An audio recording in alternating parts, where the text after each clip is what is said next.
art. It's supposed to challenge us, to make us think. But where's the line between challenging art and harmful propaganda? This is the story of a film called Cuties or Mignonnes, a film that its defenders, including major critics and Netflix itself, hailed as a bold social commentary on the hypersexualization of young girls. It's a beautiful coming-of-age story, said the critics. But to millions of parents around the world, it wasn't commentary. It was the very thing it claimed to critique. 11-year-old girls, filmed in tight, revealing clothing, camera angles focusing on their bodies, choreography that simulates sexual acts.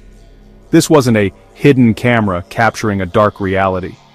This was a directed, produced, and award-winning piece of content. Award-winning.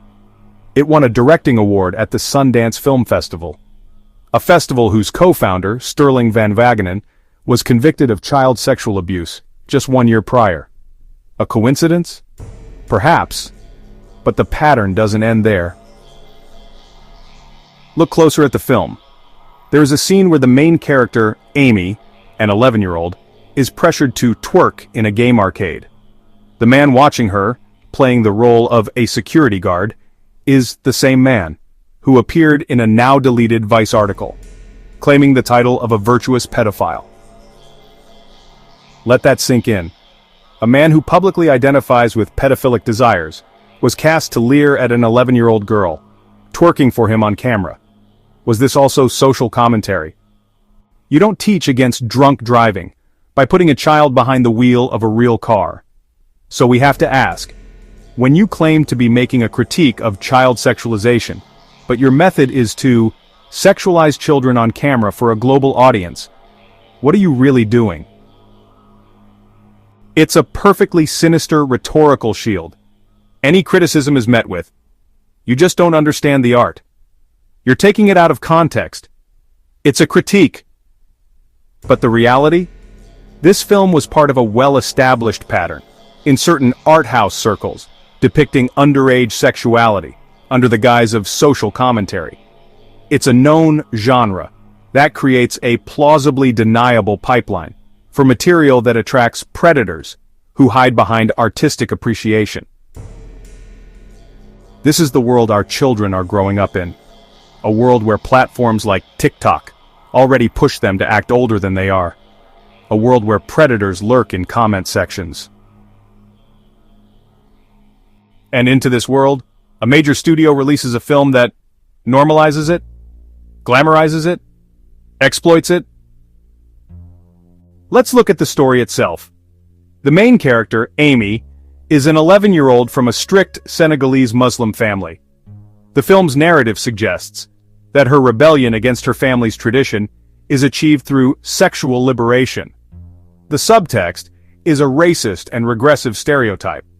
For a young black Muslim girl to be free and Western, she must become hypersexualized. This isn't progressive empowerment. It's exploitation packaged as enlightenment. And what about the real girls on set? While defenders claim they were protected, the psychological process is the real harm. To get these performances, the director had to coach these children, to embody a sexualized persona. This is a form of method acting-induced psychological grooming.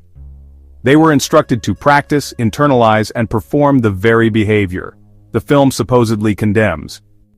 Netflix apologized for the marketing, not the content. They stood by the film. Why? Because the initial outrage and the subsequent think pieces defending it guaranteed this would be the most talked about foreign film of the year. There is no such thing as bad press. The subscription surge, from both defenders and outraged people, checking the film for themselves wasn't an accident. It was a calculated business decision.